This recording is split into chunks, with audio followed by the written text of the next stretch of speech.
kembali lagi ya saya bilang, jadi apapun yang maksudnya kamu orang simak dari yang saya berikan, ini kamu tolong sikapi dengan objektif dan juga memakai logika.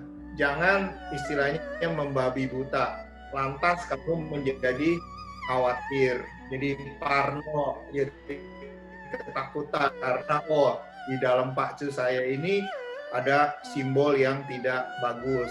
Nah, begitu pula untuk orang-orang yang udah berbisnis di bidang-bidang yang tadi disebutkan, wah ternyata untuk bidang saya ini lagi kurang bagus.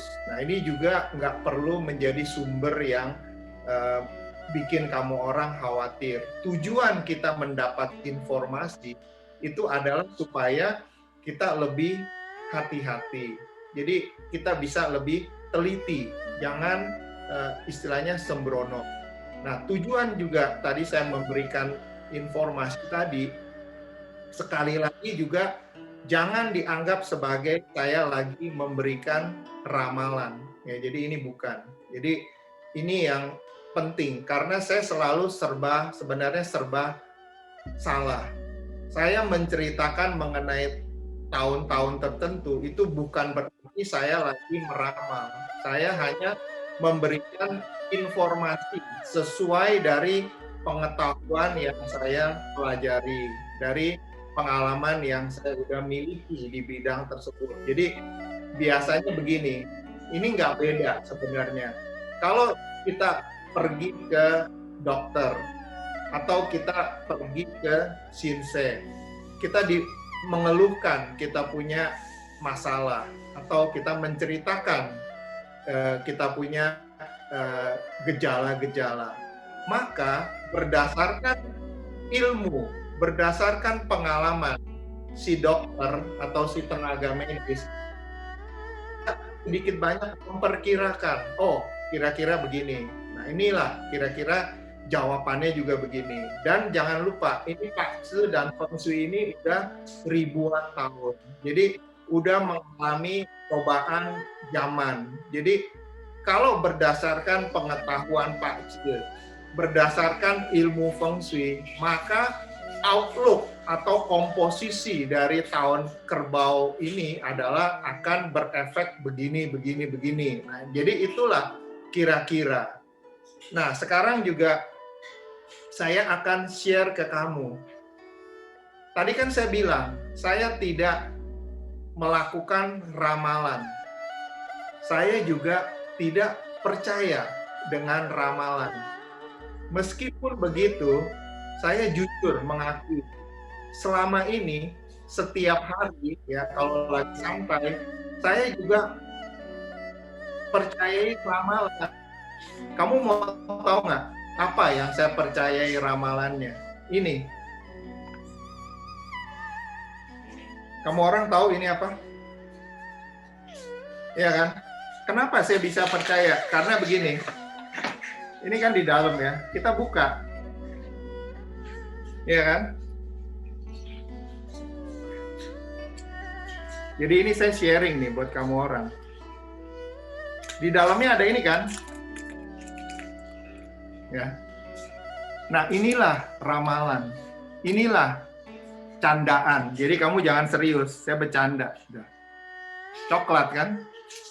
Nah, itulah pandangan saya terhadap ramal-meramal. Jadi saya hari ini bukan lagi memberikan ramalan, bukan memberikan prediksi. Jadi hanya untuk menjelaskan mengenai gambaran yang kira-kira akan ada gitu.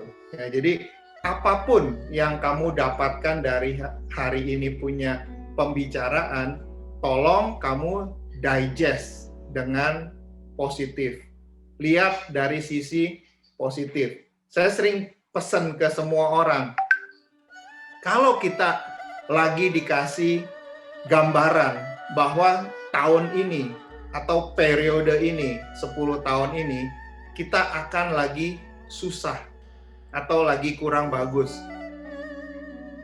Kita bersedih, wajar. Kita takut, wajar. Itu manusiawi. Tetapi kita lihat dari sisi positif. Dengan kita mengerti susah, dengan kita mengalami susah, maka di kemudian hari kita akan lebih mengappreciate apa itu bahagia, apa itu hoki. Nah, itulah yang kamu bisa pakai. Jadi mungkin kalau tahun ini kamu lagi kurang bagus, pakai kesempatannya untuk menambah ilmu, menambah wawasan. Pakai kesempatannya untuk melatih kamu orang punya kesabaran, kamu orang punya daya tahan terhadap cobaan kehidupan. Nah, dengan begitu kita akan, nggak berasa, tau-taunya tahun kebo udah mau liwat. Sama, dulu kan yang untuk orang-orang yang tahun tikus ini kena ciong kan, pasti juga deg-degan kan, tapi nggak berasa kan, sekarang tau-taunya tahun tikusnya udah mau liwat. Nah, inilah yang harus kamu orang lihat sisi positifnya dari mungkin kalau di tahun kerbau kamu orang kurang bagus. Dan satu hal lagi ya, sebelum saya lupa, masa pandemi ini juga udah berulang-ulang saya ngomong, perhatikan kesehatan psikologis kamu orang. Jangan sampai kena imbas. Jangan sampai seperti yang kejadian amit-amit nih di Melbourne kemarin. Ada satu berita, ada satu ibu-ibu umur 40-an, rupanya selama lockdown dia nggak tahan.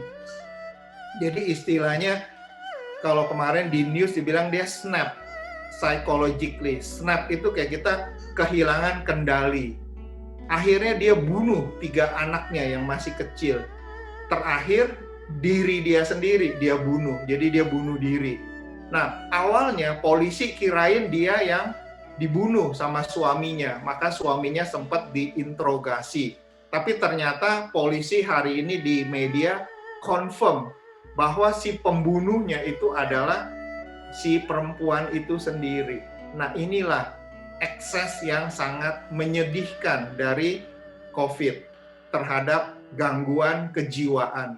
Jadi please, kita semua look after, kita punya psychological health. Jangan sampai membuat hubungan keluarga jadi gampang berantem. Jangan kita membuat menjadi orang yang emosional tanpa reasonable reason.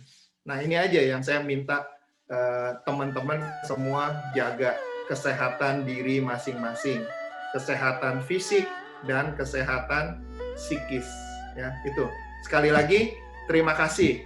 Saya hari ini sangat senang karena bisa berbagi ke teman-teman semua, dan saya juga telah dibimbing dan diajari oleh teman-teman semua melalui pertanyaan-pertanyaan yang disampaikan. Inilah saya selalu menganggap semua teman-teman ini adalah lausu saya, master saya. Jadi untuk itu saya mengucapkan terima kasih yang sebesar-besarnya. Ya, sekali lagi, kalau ada kata dan kalimat yang tidak berkenan, mohon dimaafkan. Ya, tapi saya selalu percaya kita komunikasi yang open itu lebih baik untuk jangka panjang daripada kita bermanis-manis tapi cuman sebentaran. Ya, jadi sekali lagi terima kasih untuk teman-teman semua, terima kasih untuk semua panitia sehingga acara sore ini